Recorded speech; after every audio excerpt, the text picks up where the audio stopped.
ಪಶುಪಾಲನಾ ಇಲಾಖೆಯಲ್ಲಿ ಸತತ 38 ವರ್ಷಗಳ ಸರ್ಕಾರಿ ಸೇವೆಯಿಂದ ಸೋಮಶೇಖರ್ ಅವರು ನಿವೃತ್ತಿಯಾದ ಹಿನ್ನೆಲೆಯಲ್ಲಿ ಚನ್ನರಾಯಪಟ್ಟಣದಲ್ಲಿ ಏರ್ಪಡಿಸಿದ ಬೀಳ್ಕೊಡುಗೆ ಸಮಾರಂಭದಲ್ಲಿ ಸನ್ಮಾನಿಸಿ ಮಾತನಾಡಿದರು. ಹೊರ ಜಿಲ್ಲೆಯಲ್ಲಿ ಸೇವೆ ಸಲ್ಲಿಸಿ ಹಾಸನ ಜಿಲ್ಲೆಗೆ ಬಂದ ಮೇಲೆ ವಿಶೇಷವಾಗಿ ಚನ್ನರಾಯಪಟ್ಟಣ ತಾಲೂಕಿನಲ್ಲಿ ಸತತ 2 ದಶಕಗಳಿಗೂ ಹೆಚ್ಚು ಕಾಲ ಜನರ ಒಡನಾಡಿಯಾಗಿ ಸಲ್ಲಿಸಿರುವ ಸೇವೆ ಅನನ್ಯವಾದುದು ಎಂದರು. ಸನ್ಮಾನ ಸ್ವೀಕರಿಸಿ ಮಾತನಾಡಿದ ಸೋಮಶೇಖರ್, ಸರ್ಕಾರಿ ಸೇವೆಗೆ ಸೇರಿದ ದಿನದಿಂದ ಈ ತನಕ ಸಲ್ಲಿಸಿರುವ ಸೇವಾ ದಿನ ಅನುಭವವನ್ನು ಮೆಲುಕು ಹಾಕಿದ ಅವರು, ಜಾನುವಾರು ಪಾಲಕರಾದ ರೈತರಿಗೆ ನೆರವಾಗುವ ನಿಟ್ಟಿನಲ್ಲಿ ಕೈಲಾದಷ್ಟು ಕೆಲಸ ಮಾಡಿದ್ದೇನೆ ಎಂದರು. ಜಾನುವಾರುಗಳಿಗೆ ಮಾರಕ ರೋಗಗಳು ಕಾಡುತ್ತಿದ್ದ ಸಂದರ್ಭದಲ್ಲಿ ಮಾಧ್ಯಮಗಳ ಗಮನ ಸೆಳೆದಿದ್ದೆ. ಆದ್ದರಿಂದ ಬಹಳ ಜನ ರೈತರಿಗೆ ಅನುಕೂಲವಾಯಿತು. ಕಾಲುಬಾಯಿ ಜ್ವರದ ಲಸಿಕೆ ಕೊರತೆಯಾಗಿ ಉಂಟಾಗಿದ್ದ ಸಮಸ್ಯೆ ಬಗ್ಗೆ ಒಮ್ಮೆ ಶಿವಾನಂದ ತಗಡೂರು ಅವರ ಗಮನಕ್ಕೆ ತಂದಿದ್ದೆ. ಅವರು ತಕ್ಷಣವೇ ರಾಜ್ಯ ಮಟ್ಟದ ಸುದ್ದಿ ಮಾಡಿ ತಕ್ಷಣವೇ ಜಿಲ್ಲೆಗೆ ಹೆಚ್ಚಿನ ಲಸಿಕೆ ಬರಲು ಸಾಧ್ಯವಾಯಿತು.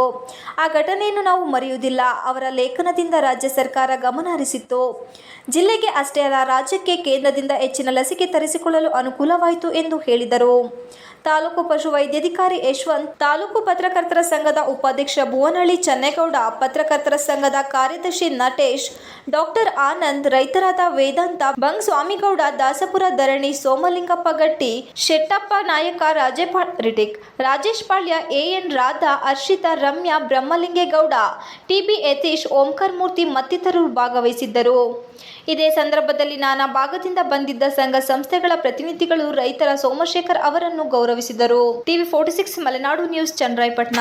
ನಿರ್ದೇಶಕರಾದಂಥ ಯಶವಂತ್ ಸರ್ ಬಂದಿರೋದು ನನಗೆ ತುಂಬ ಸೌಲಭ್ಯ ತಂತು.